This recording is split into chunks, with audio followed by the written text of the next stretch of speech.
statement, the First Secretary of State and Chancellor of the Exchequer, Chancellor Philip Hammond. Mr. Speaker, it's a privilege to report today on an economy which the IMF predicts will be the fastest growing major advanced economy in the world this year. An economy with employment at a record high and unemployment at an 11-year low. An economy which, through the hard work of the British people, has bounced back from the depths of Labour's recession. And an economy which has confounded commentators at home and abroad with its strength and its resilience since the British people decided exactly 5 months ago today to leave the European Union and chart a new future for our country. Mr. Speaker, that decision will change the course of Britain's history. It has thrown into sharp relief the fundamental strengths of the British economy that will ensure our future success. The global reach of our services industries, the strength of our science and high-tech manufacturing base, and the cutting-edge British businesses that are leading the world in disruptive technologies. But it's a decision that also makes more urgent than ever the need to tackle our economy's long-term weaknesses, like the productivity gap, the housing challenge, and the damaging imbalance in economic growth and prosperity across our country. Mr. Speaker, we resolve today to confront those challenges head-on, to prepare our country to seize the opportunities ahead, and in doing so, to build an economy that works for everyone, and an economy where every corner of this United Kingdom is part of our national success. Mr. Speaker, I want to pay tribute to my predecessor, my right honourable friend, the member for Tatton. My style, Mr. Speaker, will of course be different from his. I suspect that I will prove no more adept at pulling rabbits from hats than my successor as Foreign Secretary has been at retrieving balls from the back of scrums. But my focus on building Britain's long-term future will be the same. He took over an economy on the brink of collapse, with the highest budget deficit in our post-war history, and brought it down by 2/3. That is a record of which he can be proud. But times have moved on, and our task now is to prepare our economy to be resilient as we exit the EU and match fit for the transition that will follow. So we will maintain our commitment to fiscal discipline while recognising the need for investment to drive productivity and fiscal headroom to support the economy through the transition. Mr. Speaker, let me turn now to the forecasts. Since 2010, the Office for Budget Responsibility has provided an independent economic and fiscal forecast to which the government must respond. Gone are the days when the Chancellor could mark his own homework. And I thank Robert Choate and his team for their hard work. Today's OBR forecast is for growth to be 2.1% in 2016, higher than forecast in March. In 2017, the OBR forecast growth to slow to 1.4%, which they attribute to lower investment and weaker consumer demand, driven respectively by greater uncertainty and by higher inflation resulting from sterling depreciation. That is slower, of course, than we would wish, but still equivalent to the IMF's forecast for Germany and higher than the forecast for growth in many of our European neighbours, including France and Italy, a fact that will, no doubt, be a source of very considerable irritation to some. As the effects of uncertainty diminish, the OBR forecasts growth recovering to 1.7% in 2018, 2.1% in 2019 and 2020, and 2% in 2021. While the OBR is clear that it cannot predict the deal the UK will strike with the EU, its current view is that the referendum decision means that potential growth over the forecast period is likely to be 2.4 percentage points lower than would otherwise have been the case. The OBR acknowledges that there is a higher degree of uncertainty around these figures than usual. Despite slower growth, the UK labour market is forecast to remain robust.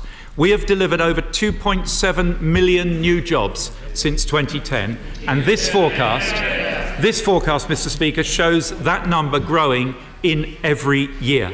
Another 500,000 jobs created over the OBR forecast, providing security for working people across the length and breadth of Britain. Mr. Speaker, for those who claim that the recovery is just a South East phenomenon, I have some news.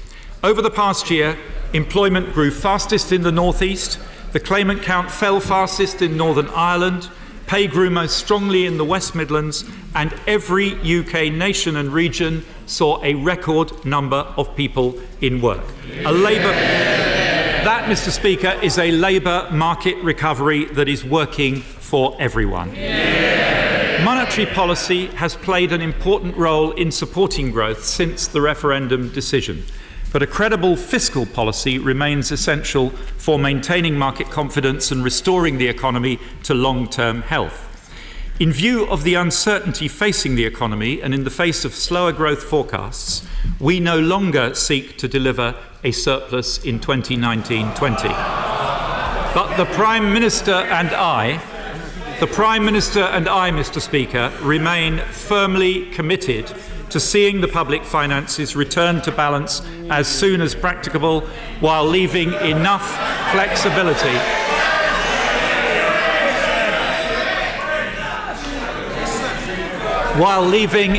flexibility to support the economy in the near term. Today, I am publishing a new draft charter for budget responsibility with 3 fiscal rules. First, the public finances should be returned to balance as early as possible in the next Parliament, and in the interim, Mr. Speaker, cyclically adjusted borrowing should be below 2% by the end of this Parliament. Second, that public sector net debt as a share of GDP must be falling by the end of this Parliament. And third, that welfare spending must be within a cap set by the government and monitored by the OBR. In the absence of an effective framework, the welfare bill in our country spiralled out of control, with spending on working age benefits trebling in real terms between 1980 and 2010. As a result of the action that we've taken since 2010, that spending has now stabilised, and the cap I'm announcing today takes into account the policy changes made since the last budget, setting a realistic baseline reflecting all announced welfare policies, and I confirm again today that the government has no plans to introduce further welfare savings measures in this Parliament beyond those already announced. I now turn, Mr. Speaker, to the OBR's fiscal forecasts, but first I will set out the key drivers of changes since the budget. The post-budget changes that were made to welfare and housing policies cost the Exchequer £8.6 billion over the forecast period. Expected ONS classification changes have added £12 billion since budget. And tax receipts have been lower than expected this year, causing the OBR to revise down projected revenues in future. Added to this is a structural effect of rapidly rising incorporation and self-employment, which further erodes revenues. Combining these pressures with the impact of forecast weaker growth and taking account of the measures I shall announce today, the OBR now forecasts that in cash terms, borrowing is set to be £68.2 billion this year, falling to £59 billion next year, £46.5 billion in 18-19, then £21.9 billion, £20.7 billion, and finally £17.2 billion in 21-22. Overall, public sector net borrowing as a percentage of GDP will fall from 4% last year to 3.5% this year, and will continue to fall over the Parliament, reaching 0.7% in 21-22. This will be, Mr. Speaker, the lowest deficit as a share of GDP in 2 decades. The OBR expects cyclically adjusted public sector net borrowing to be 0.8% of GDP in 2020-21, comfortably meeting our target to reduce it to less than 2%, and importantly, leaving significant flexibility to respond to any headwinds the economy may encounter. The OBR's forecast of higher borrowing and slower asset sales, together with the temporary effect of the Bank of England's action to stimulate growth, translates into an increased forecast for debt in the near term. The OBR forecasts that debt will rise from 84.2% of GDP last year to 87.3% this year, peaking at 90.2% in 2017-18 as the Bank of England's monetary policy interventions approach their full effect. In 2018-19, debt is projected to fall to 89.7% of national income, the first fall in the national debt as a share of GDP since 2001-2, and it is forecast to continue falling thereafter. Members of the House may be interested to know that stripping out the effects of the Bank of England interventions, underlying debt peaks this year at 82.4% of GDP and falls thereafter to 77.7% by 21-22. Mr. Speaker, it is customary in the run-up to the autumn statement to hear representations from the Shadow Chancellor of the day, usually for untenable levels of spending and borrowing. We used to think on this side of the House that Ed Ball's demands were an extreme example, but I have to say the current Shadow Chancellor has outperformed him in the fiscal incontinence sweepstake, Mr. Speaker. What we don't know, of course, is whether he can also dance. I have received some... He can. Good. A second career awaits him, Mr. Speaker.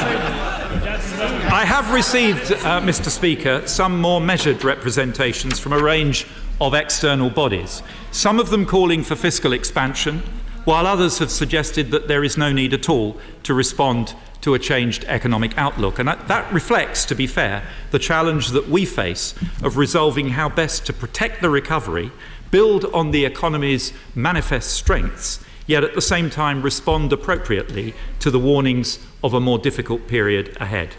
But with our debt forecast to peak at over 90% next year and a deficit this year of 3.5%, I have reached my own judgment. It is a judgment based on a sober analysis of our fiscal position, but also a realistic appraisal of the weakness of UK productivity and the urgent need to address our fiscal challenge from both ends, continuing to control public expenditure, but also growing the potential of the economy and protecting the tax base.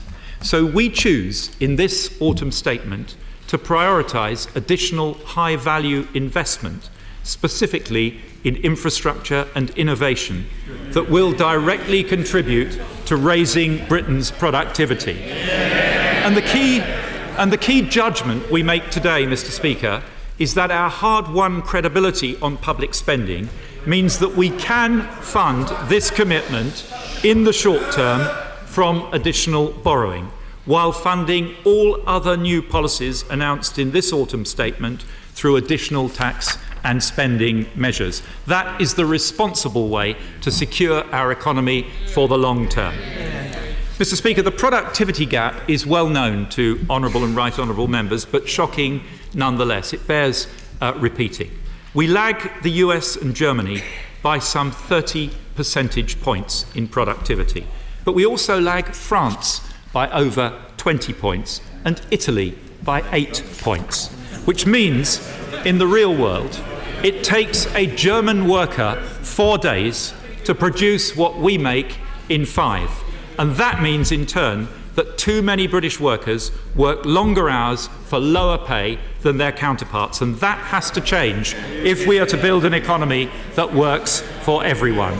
So raising productivity, Mr. Speaker, is essential for the high-wage, high-skill economy that will deliver higher living standards for working people across this country.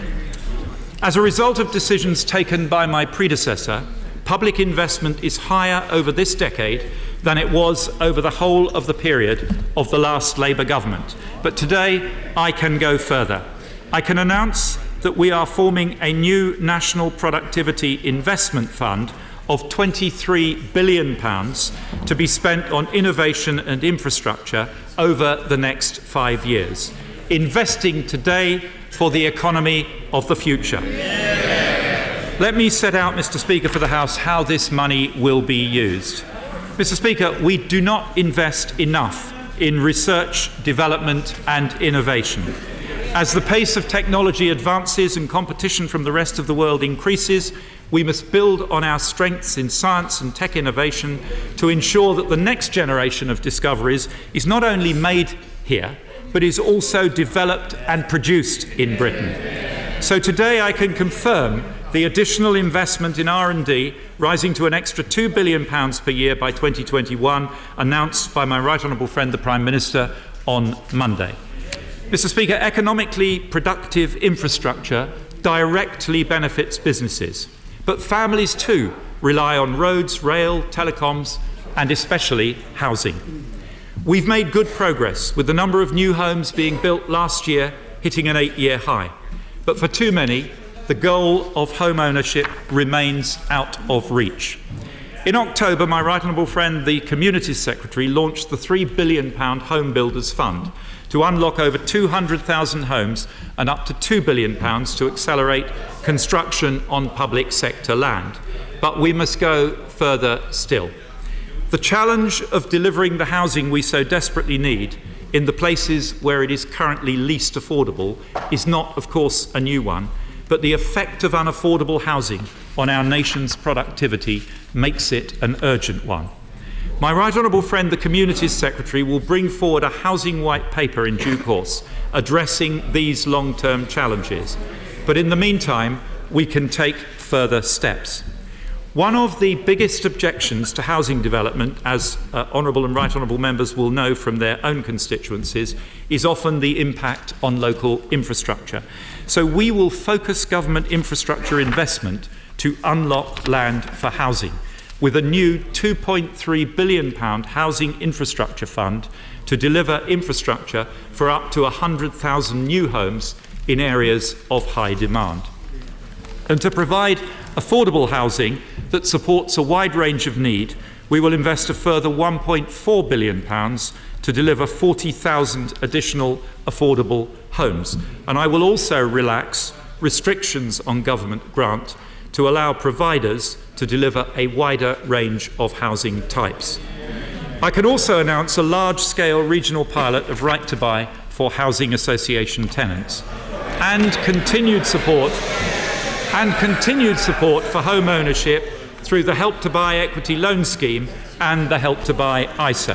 Mr. Speaker, this package means that over the course of this Parliament, the Government expects to more than double, in real terms, annual capital spending on housing. Coupled with our resolve to tackle the long-term challenges of land supply, this commitment to housing delivery represents a step change in our ambition to increase the supply of homes for sale and for rent, to deliver a housing market that works for everyone. Mr. Speaker, reliable transport networks are essential to growth and productivity. So this autumn statement commits significant additional funding to help keep Britain moving now and to invest in the transport networks and vehicles of the future. I will commit an additional £1.1 billion of investment in English local transport networks, where small investments can often offer big wins. £220 million additionally to address traffic pinch points on strategic roads, £450 million to trial digital signalling on our railways to achieve a step change in reliability and to squeeze more capacity out of our existing rail infrastructure, something I know the Leader of the Opposition will welcome. And finally, Mr. Speaker, £390 million to build on our competitive advantage in low-emission vehicles and the development of connected autonomous vehicles, plus 100% first-year capital allowance for the installation of electric vehicle charging infrastructure. The Department for Transport will continue to work with Transport for the North to develop detailed options for the Northern Powerhouse Rail, and my right honourable friend, the Transport Secretary, will set out more details of specific projects and priorities over the coming weeks. Mr. Speaker, our future transport, business and lifestyle needs will require world-class digital infrastructure to underpin them. So my ambition is for, it says here because I wrote it here.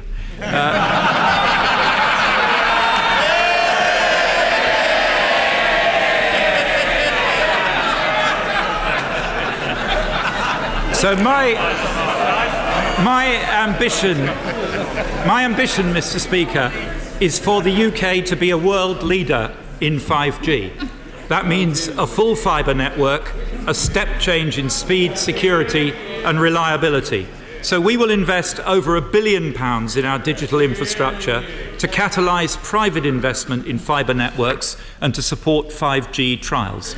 And from April, we will introduce 100% business rates relief for a 5-year period on new fibre infrastructure, supporting further rollout of fibre to homes and businesses. We have chosen, Mr. Speaker, to borrow to kickstart a transformation in infrastructure and innovation investment. But we must sustain this effort over the long term if we're to make a lasting difference to the UK's productivity performance. So today I have written to the National Infrastructure Commission to ask them to make their recommendations on the future infrastructure needs of the country using the assumption that the government will invest between 1% and 1.2% of GDP every year from 2020 in economic infrastructure covered by the Commission. To put that in context, we'll spend around 0.8% of GDP on the same definition this year. I am also backing the Commission's interim recommendations on the Oxford-Cambridge Growth Corridor published last week, with £110 million of funding for East West Rail and a commitment to deliver the new Oxford to Cambridge Expressway. But, Mr. Speaker, this project can be more than just a transport link. It can become a transformational tech corridor drawing on the world-class research strengths of our two best-known universities. So I welcome the Commission's continuing work on delivery model options, and we will carefully consider its final recommendations in due course. The major increase in infrastructure spending I've announced today will represent a significant increase in funding through the Barnett formula of over £250 million to the Northern Ireland Executive, £400 million to the Welsh Government and £800 million to the Scottish Government. But, Mr. Speaker, I'm sure he will in a moment. But, Mr. Speaker, public investment is only part of the picture. About half of our economic infrastructure is financed by the private sector, and we will continue to support that investment through the UK Guarantee Scheme, which I am today extending until at least 2026. The new capital investment I've announced will provide the financial backbone for the government's industrial strategy, which the Prime Minister spoke about on Monday, a firm foundation upon which my right honourable friend, the Business Secretary, will work with industry to build our ambition of an economy that works for all. And I can announce 4 further measures to back business. I'm doubling UK export finance capacity to make it easier for British businesses to export. I'm funding Charlie Mayfield's business-led initiative to boost management skills across British businesses. And I'm taking a first step to tackle the long-standing problem of our fastest-growing start-up tech firms being snapped up by bigger companies rather than growing to scale by injecting an initial £400 million into venture capital funds through the British Business Bank, unlocking £1 billion of new finance for growing firms. And I'm also launching today a Treasury-led review of the barriers to accessing patient capital in the UK so that we can take further action to address them. Mr. Speaker, this government recognises that for too long economic growth in our country has been too concentrated in London and the South East. That is not just a social problem, it's an economic problem. London is one of the highest productivity cities in the world, and we should celebrate that fact. But no other major developed economy has such a gap between the productivity of its capital city and its second and third cities. So we must drive up the performance of our regional cities. Today we publish our strategy for addressing productivity barriers in the Northern Powerhouse and give the go-ahead to a programme of major road schemes in the north. Our Midlands Engine strategy will follow shortly, but I am today providing funding so that the evaluation study for the Midlands Rail Hub can go ahead. In addition, we are investing in local infrastructure in every region of England. I can announce the allocation of £1.8 billion from the Local Growth Fund to the English regions, £556 million to local enterprise partnerships in the north of England, £542 million to the Midlands and East of England, and £683 million to LEPs in the South West, South East and London. We will announce the detailed breakdown of allocations to individual LEPs shortly. Devolution, Mr. Speaker, remains at the heart of this government's approach to supporting local growth, and we recommit today to our city deals with Swansea, Edinburgh, North Wales and Tay cities. And I can announce today that we are beginning negotiations on a city deal for Stirling so that every single city in Scotland will be on course to have a city deal. To support new mayoral combined authorities in England, I can announce that we will grant them new borrowing powers to reflect their new responsibilities. And while we continue discussions with London and the West Midlands on possible devolution of further powers, I can announce today that London will receive £3.15 billion as its share of national affordable housing funding to deliver a commitment of over 90,000 affordable homes, and also that we are devolving to London the adult education budget and giving London greater control over the delivery of employment support services for the hardest to help. Mr. Speaker, I have deliberately avoided making this statement into a long list of individual projects being supported.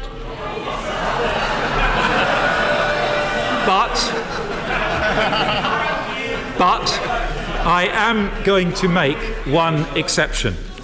I will act today with just 7 days to spare to save one of the UK's most important historic houses, Wentworth Woodhouse near Rotherham. It is said to be the inspiration for Pemberley in Jane Austen's Pride and Prejudice.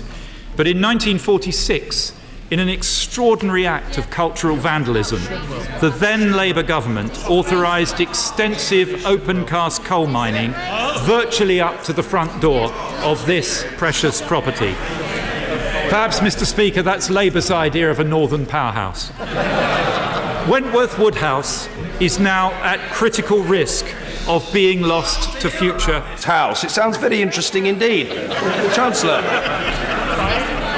Wentworth Woodhouse, Mr. Speaker, is now at critical risk of being lost to future generations.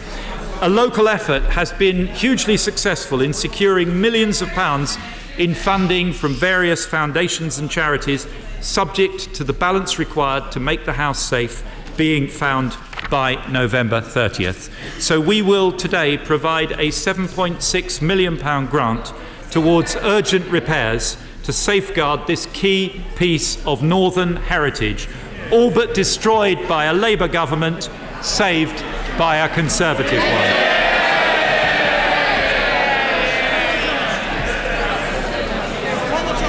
I can also, Mr.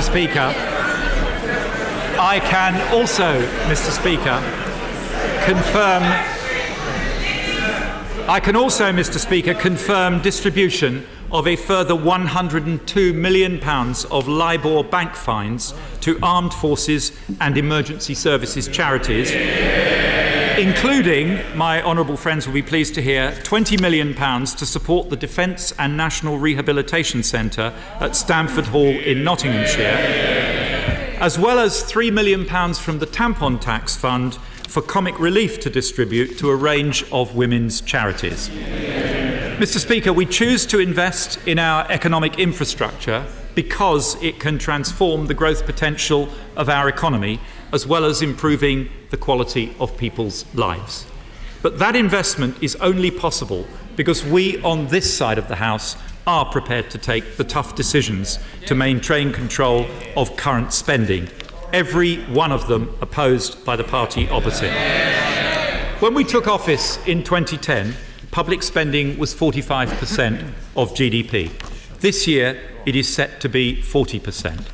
And during those 6 years, we've seen crime fall by more than a quarter, the highest proportion ever of good or outstanding schools. The number of doctors has increased by 10,000 in our NHS, pensioner poverty at its lowest level ever, the lowest ever number of children being raised in workless households, and the highest ever number of young people going on to study full-time at university.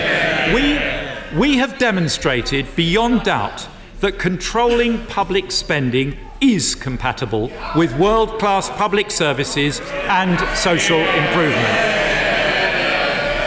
But as the OBR's debt projections demonstrate, we have more work to do to eliminate the deficit. So departmental spending plans set out in the spending review last autumn will remain in place, and departmental expenditure in 21-22 will grow in line with inflation. The £3.5 billion of savings to be delivered through the efficiency review announced at the budget and led by my right honourable friend the Chief Secretary must be delivered in full. I have, however, exceptionally agreed to provide additional funding to the Ministry of Justice to tackle urgent prison safety issues, increasing the number of prison officers by 2,500. Mr. Speaker, having run 2 large spending departments in previous roles, I came to this job with some very clear views about the relationship between the Treasury and spending departments.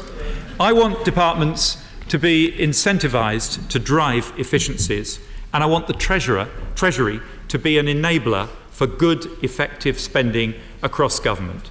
To kickstart this new approach, I will allow up to £1 billion of the savings found by the efficiency review to be reinvested in 1920 in priority areas, and I have budgeted today accordingly.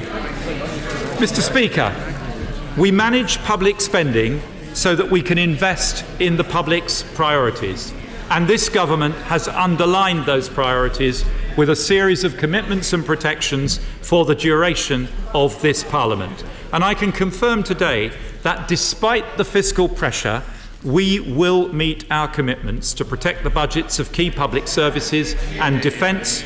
We will keep our promise to the world's poorest through our overseas aid budget, and we will meet our pledge to our country's pensioners through the triple lock. But as we look ahead to the next Parliament, we will need to ensure that we tackle the challenges of rising longevity and fiscal sustainability. And so the government will review public spending priorities and other commitments for the next Parliament in light of the evolving fiscal position at the next spending review. Mr. Speaker, I now turn to taxation. Since 2010, this government has put a business-led recovery at the heart of our plan. We've cut corporation tax from 28% to 20%, sending the message that Britain is open for business. The additional investment in productivity and infrastructure that I've announced today underscores that message, and the raft of investments in the UK announced since the referendum by SoftBank, Glaxo, Nissan, Google and Apple, amongst others, confirms it. My priority as Chancellor is to ensure that Britain remains the #1 destination for business, creating the investment, the jobs and the prosperity to protect our long-term future. I know how much business values certainty and stability, and so I confirm today that we will stick to the business tax roadmap that we set out in March. Corporation tax will fall to 17%, by far the lowest overall rate of corporate tax in the G20. We will deliver the commitments we have made to the oil and gas sector. The carbon price support will continue to be capped out to 2020, and we will implement the business rates reduction package worth £6.7 billion.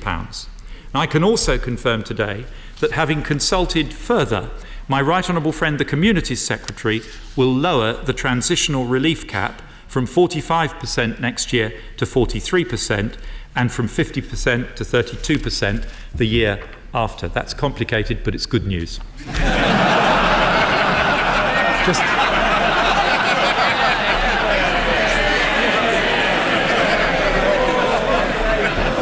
just in case anybody wasn't sure, Mr. Speaker.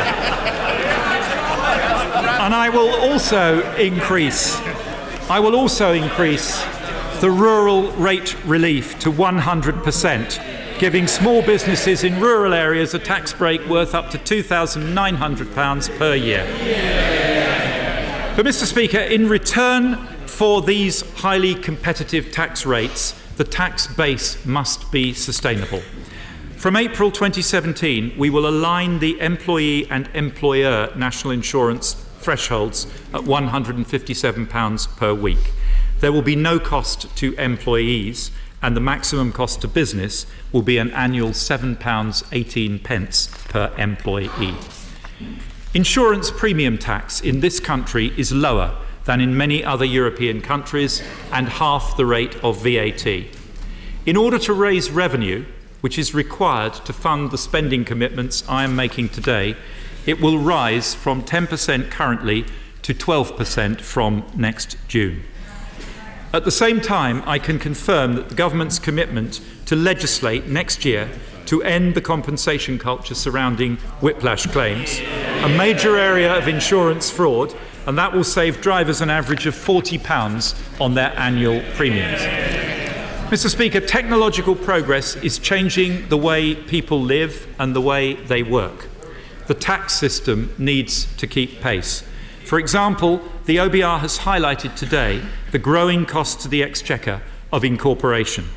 So the government will consider how we can ensure that the taxation of different ways of working is fair between different individuals doing essentially the same work and sustains the tax base as the economy undergoes rapid change. We will consult in due course on any proposed changes. In the meantime, the government will take action now to reduce the difference between the treatment of cash earnings and benefits. The majority of employees pay tax on a cash salary, but some are able to sacrifice salary by agreement with their employer and pay much lower tax on benefits in kind. This is unfair, and so from April 2017, employers and employees who use these schemes will pay the same taxes as everyone else. Following consultation with stakeholders, ultra-low emission cars, pension savings, childcare and the Cycle to Work scheme will be excluded from this change. And certain long-term arrangements will be protected until April 2021. For pensions that have been drawn down, I will also reduce to £4,000 the money purchase annual allowance to prevent inappropriate double tax relief being gained. This government, Mr. Speaker, has done more than any other to tackle tax evasion, avoidance and aggressive tax planning. And the UK tax gap, it may surprise some honourable members opposite to hear, is now one of the lowest in the world. But we must constantly be alert to new threats to our tax base and be willing to move swiftly to counter them.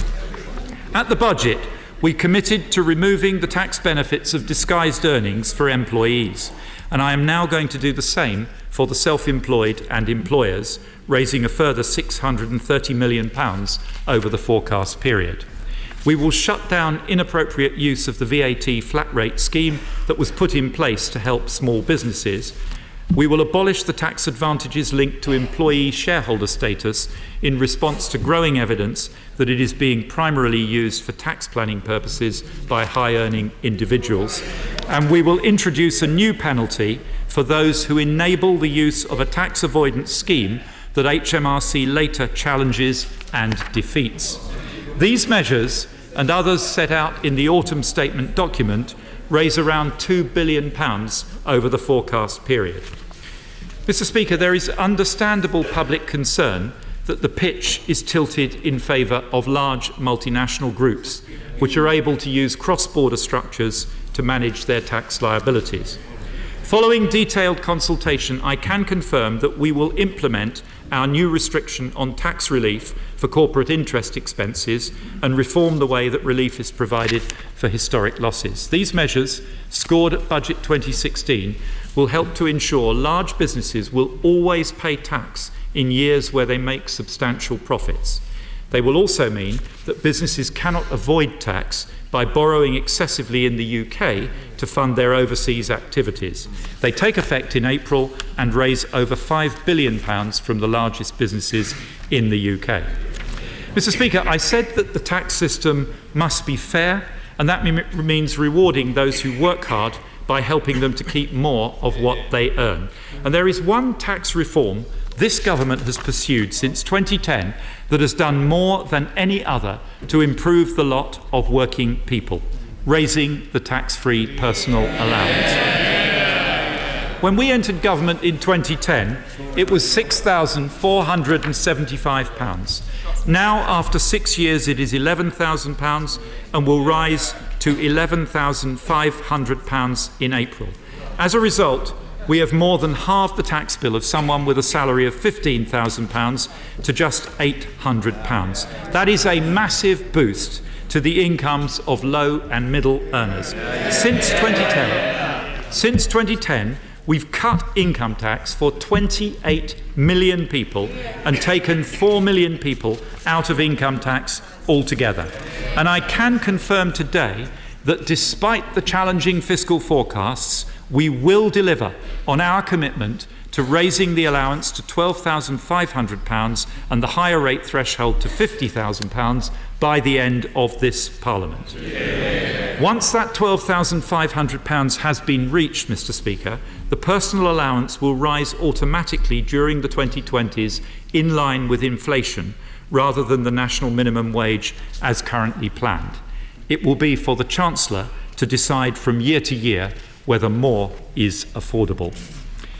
As well as taking millions of ordinary people out of tax, we are the government that introduced the national living wage and gave a pay rise, Mr. Speaker, to over 1 million workers. They don't like it. A Tory government gave a pay rise to over 1 million of the lowest paid workers. We are the government that introduced 15 hours a week of free childcare for all 3- and 4-year-olds and will double that for working families from September.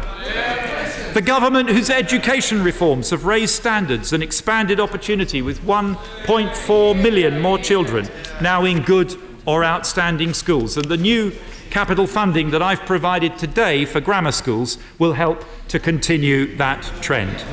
And we, Mr. Speaker, are the government that pledged to invest in our NHS, and we are delivering on that promise, backing the NHS 5-year forward view plan for the future with £10 billion of additional funding by the end of 2020-2021. But we recognise that more needs to be done to help families make ends meet and to ensure every household has opportunities to prosper.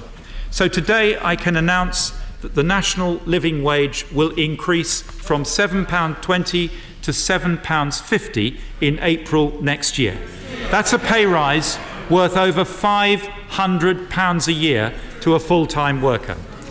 Mr. Speaker, creating jobs, lowering taxes and raising wages addresses directly the concerns of ordinary families.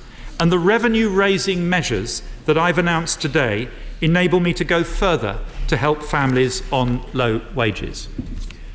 Universal credit is an important reform to our benefit system and is designed to make sure that work always pays. We want to reinforce that position. I have considered very carefully the arguments made by my right honourable friend, the member for Chingford and Woodford Green, by my honourable friend, the member for Enfield Southgate, and others, and weighed them carefully against the fiscal constraints we are facing. I have concluded that from April, we can reduce the universal credit taper rate from 65% to 63%. This is effectively a targeted tax cut worth £700 million a year by 21-22 for those in work on low incomes. It will increase the incentive to work and encourage progression in work, and it will help 3 million households across our country. Mr. Speaker, we believe that a market economy is the best way of delivering sustained prosperity for the British people. We will always support a market-led approach. But we will not be afraid to intervene where there is evidence of market failure. We will look carefully over the coming months at the functioning of key markets, including the retail energy market, to make sure they are functioning fairly for all consumers. And in the private rental market, letting agents are currently able to charge unregulated fees to tenants. We've seen these fees spiral despite attempts to regulate them, often to hundreds of pounds. This is wrong. Landlords appoint letting agents and landlords should meet their fees. So I can announce today that we will ban fees to tenants as soon as possible. And also, Mr. Speaker, we will consult on how best to ban pensions cold calling and a wider range of pension scams. We can also help today those who rely on income from modest savings to get by. Low interest rates have helped our economy recover, but they've significantly reduced the interest people can earn on their cash savings. So we will launch a new market-leading savings bond through NS&I. The detail will be announced at the budget, but we expect our new investment bond will have an interest rate of around 2.2% gross and a term of 3 years. Savers will be able to deposit up to £3,000, and we expect around 2 million people to benefit. Mr. Speaker, the announcements I have made today lower taxes on working people, boost wages, back savers, and bear down on bills. In early 2017, we will begin the rollout of tax-free childcare across Britain, providing a saving of up to £2,000 per child. And once it's rolled out, we pledge to keep it under review to ensure that it is indeed delivering the support they need to working families. There is one further area of household expenditure where the government can help. The oil price has risen by over 60% since January, and sterling has declined by 15% against the dollar. That means, of course, significant pressure on prices at the pumps here in Britain. So today, we stand on the side of millions of hard-working people in our country by cancelling the fuel duty rise for the 7th successive year. In total, this saves the average car driver £130 a year and the average van driver £350 a year. This is a tax cut worth £850 million next year, Mr. Speaker, and means the current fuel duty freeze is the longest for 40 years. Mr. Speaker, I have one further announcement to make. This is my first autumn statement as Chancellor. After careful consideration and detailed discussion with the Prime Minister, I have decided that it will also be my last. Mr. Speaker, I am abolishing the autumn statement.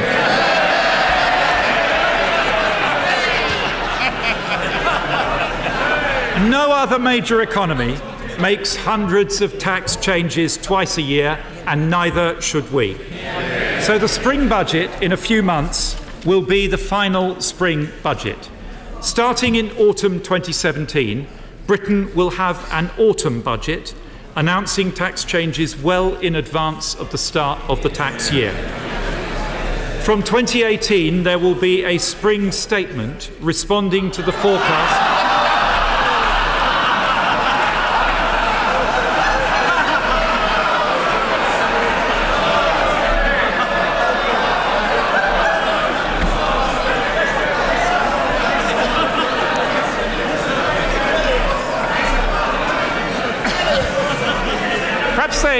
Perhaps they should have read their briefing, Mr. Speaker. A great state of emotion. Some people are very easily humoured. I'm glad to see they're so humoured. But we must hear the Chancellor. Chancellor. Perhaps they should have read their briefing, Mr. Speaker, because they might remember that Parliament has mandated the Office of Budget Responsibility to produce a report to Parliament twice a year and has mandated the government to reply to it. So from 2018, there will be a spring statement responding to the forecast from the OBR, but no major fiscal event. If unexpected changes in the economy require it, I will, of course, reserve the right to announce actions at the spring statement, but I will not make significant changes twice a year just for the sake of it. This change will allow for greater parliamentary scrutiny of budget measures ahead of their implementation.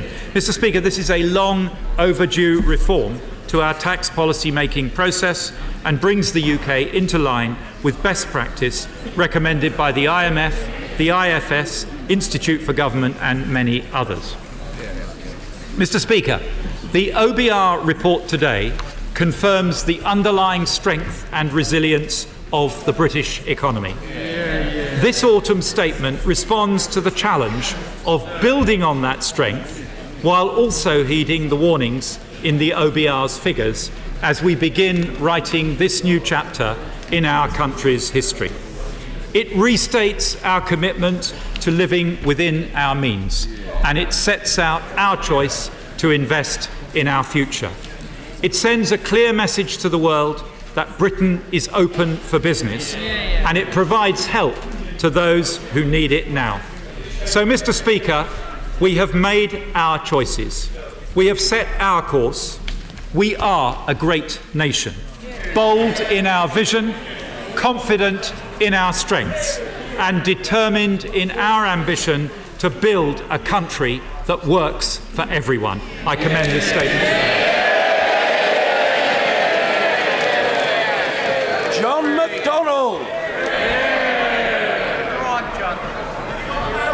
This morning, Mr. Speaker, this morning we've heard the verdict from the trial following the tragic murder of Joe Cox.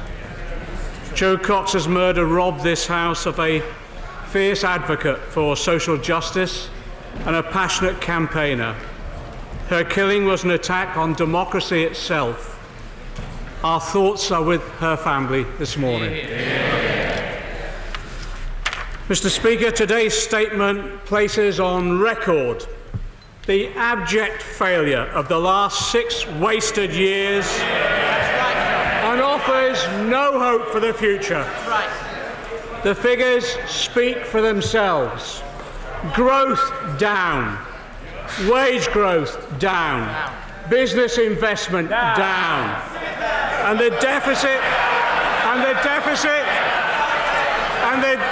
their own deficit target failed.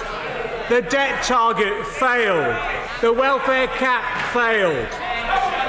We've heard today, Mr. Speaker. Order. Let me just say now, if members on either side want to shout out, don't bother to stand because you won't be called. I say that to members on both sides. Stop it. It's juvenile, low grade, and hugely deprecated by the public, whose support we should be seeking and whom we should try to impress, not to repel. John McDonnell. Thank you, Mr. Speaker. We've heard today there'll be more taxes, more debt, and more borrowing. The verdict could not be clearer. The so-called long-term economic plan has failed. And as the Treasury's own leaked paper revealed, the government knew it had failed before the referendum result was announced. And we now face Brexit, the greatest economic challenge of a generation, and we face it unprepared and ill-equipped. The new Chancellor acknowledged the failure himself in October of the economic strategy when he promised a reset of economic policy. So today we expected a change of direction after those 6 wasted years. Instead, we've seen further cuts to earnings for those in work through cuts to universal credit, and a living wage increase that is lower than expected under the previous Chancellor. This is a new Conservative leadership with no answers to the challenges facing our country following Brexit and no vision to secure our future prosperity. Just turning to Brexit, Labour respects the decision of the British people to leave the European Union, but the chaotic Tory handling of Brexit threatens the future prosperity of this country. The Chancellor must now do the right thing for British workers and businesses. He must insist on full tariff-free access to the single market. He and the Treasury know that's what will give the best deal for jobs and prosperity here. I just say it may not be in the Chancellor's nature, but in the national interest, I urge him to stand up to the Prime Minister and the extreme Brexit fanatics in her cabinet. If he stands up for British businesses and jobs in fighting for single market access, he will have our full support. But after 6 wasted years, wages are still lower than 2008. Self-employed people are on average paid less than a generation ago. 6 million people are earning less than the living wage. Too many people are having to worry about buying school uniforms, affording a family holiday, or even just paying the rent or mortgage. We've had a month of briefing from the party opposite on those people who are called just about managing, the jams. To the party opposite, these people are just an electoral demographic. To us, they're our friends, our neighbours, and the people we represent. Let me tell you what they are, why they are just managing. Why are they just managing? It's the results of Tories imposing austerity on an economy that couldn't bear the strain. We've seen productivity stagnate, but there's nothing in this autumn statement on the scale needed to overturn those 6 wasted years. If the Chancellor really wants to make a fair tax system as well, he can start by bringing back the 50p rate for the very richest in our country. And it is familiar, hollow rhetoric from the Tories on tax avoidance when they've cut the resources at HMRC, the very people there staffed to collect the taxes themselves. Resources available to HMRC today are 40% less than they were in 2000. The Chancellor has frozen in-work benefits at a time when food prices are rising and we don't expect wages to keep up. We need an economy that is fundamentally more prosperous and where that prosperity is, yes, shared by all. The increase in the national living wage announced today are actually lower than expected and leave the poorest paid workers still earning less than they need to live on. So I ask the Chancellor to adopt a real living wage level, as Labour has pledged to do, and abandon his predecessor's empty rhetoric. Regrettably, the Chancellor is still going ahead with some of the cuts to universal credit. Thanks to the pressure, and I pay tribute to those MPs on all sides of the House who've campaigned on this issue, thanks to that pressure, he's offering to soften the blow. We do not want the blow softened, we want it lifted altogether. Today's changes will leave a single parent on average at least £2,300 worse off. These are the very people who are working hard to deliver for their families, and the government is betraying them. As for the people with disabilities put through the ordeal of the discredited work capability assessment, who are trying to get themselves ready to return to work just about managing, they still remain in the Chancellor's firing line, cutting £30 a week from the support that these disabled people receive. It is scandalous in our society. Those who are just about managing also rely upon our public services. They send their children to local schools. They depend on their local hospital. They rely on their council services like cleaning the streets, tending to their parks and playgrounds, and opening their libraries.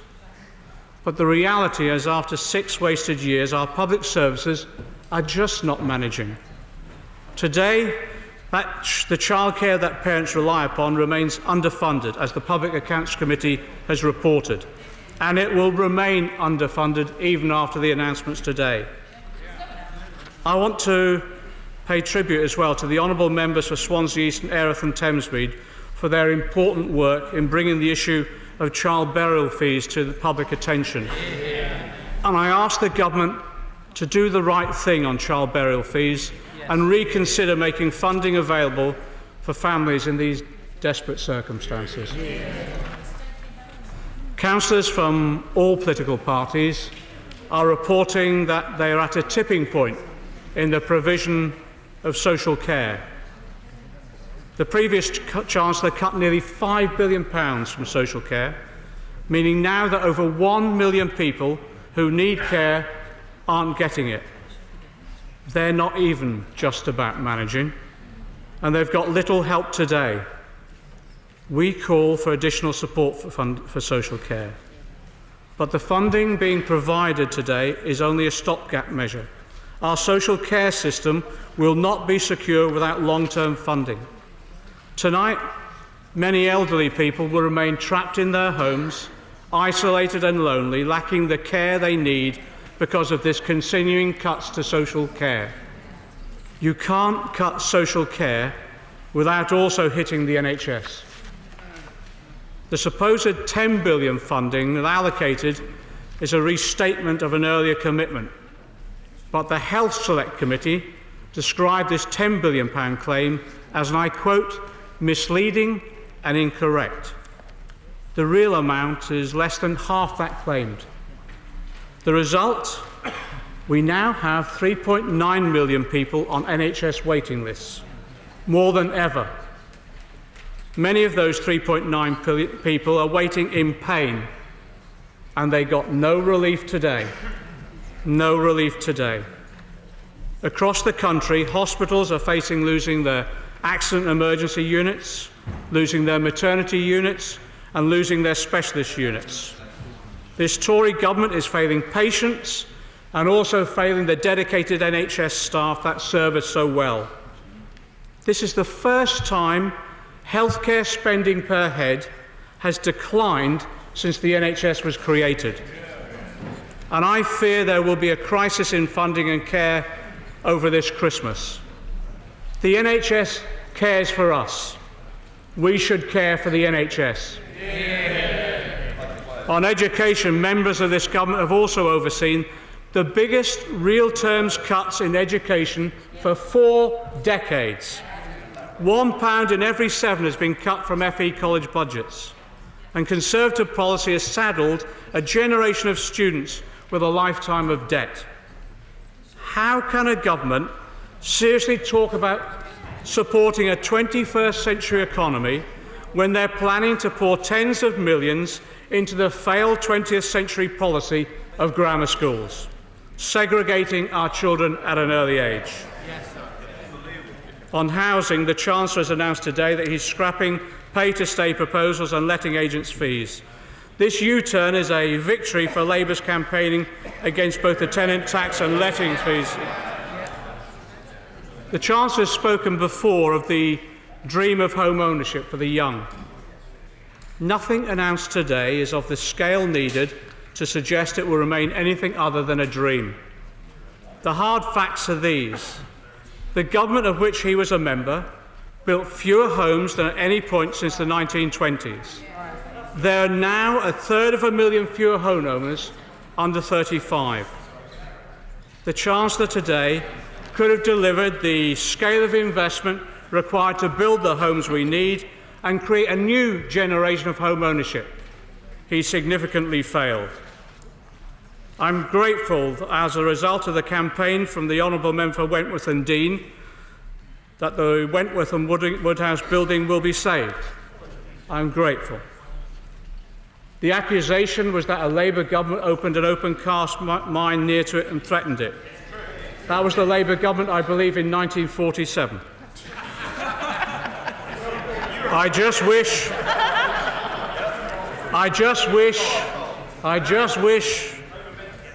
some of the policies pursued by Tory governments since the 1950s could be reversed so easily.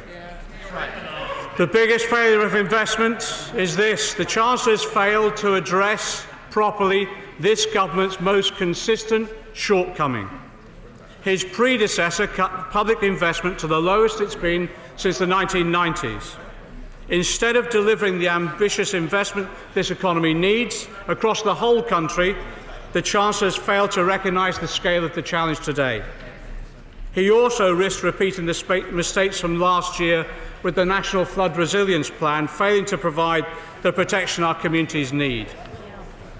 Just 1 in 5 of the projects in the investment pipeline are under construction, and there are 82 billion of shovel-ready projects still delayed.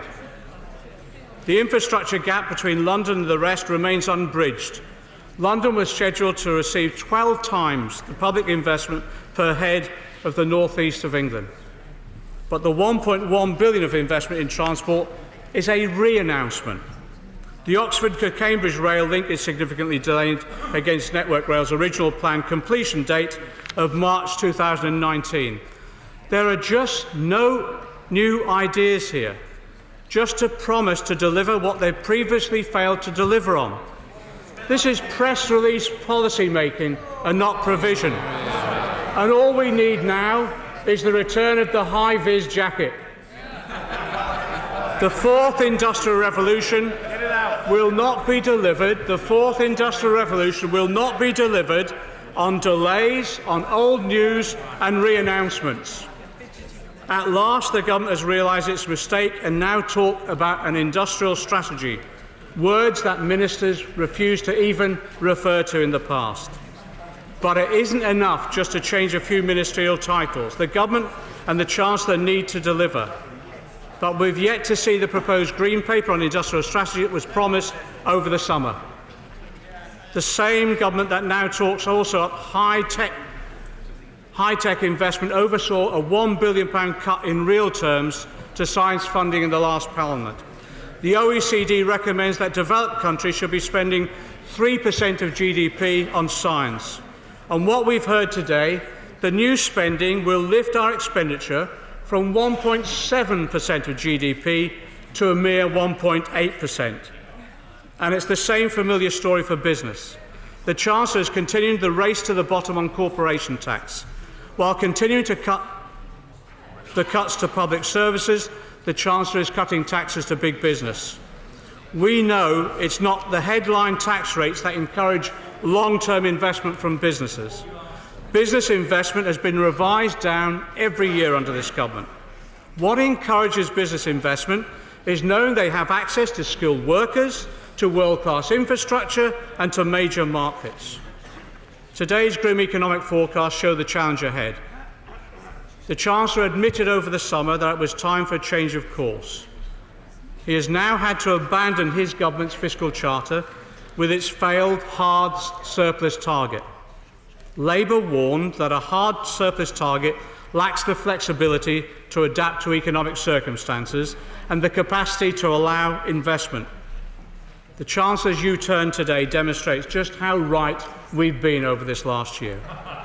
In conclusion, Mr. Speaker, only weeks ago, the Prime Minister offered a hope of change. The Chancellor offered to reset economic policy. Today, we've seen the very people the Prime Minister promised to champion betrayed. The Chancellor has failed to break with the economic strategy of austerity. The country remains unprepared and ill-equipped to meet the challenges of Brexit and secure Britain's future as a world-leading economy. After all the sacrifices people have made over the last 6 years, I fear today's statement has laid the foundations for more wasted years.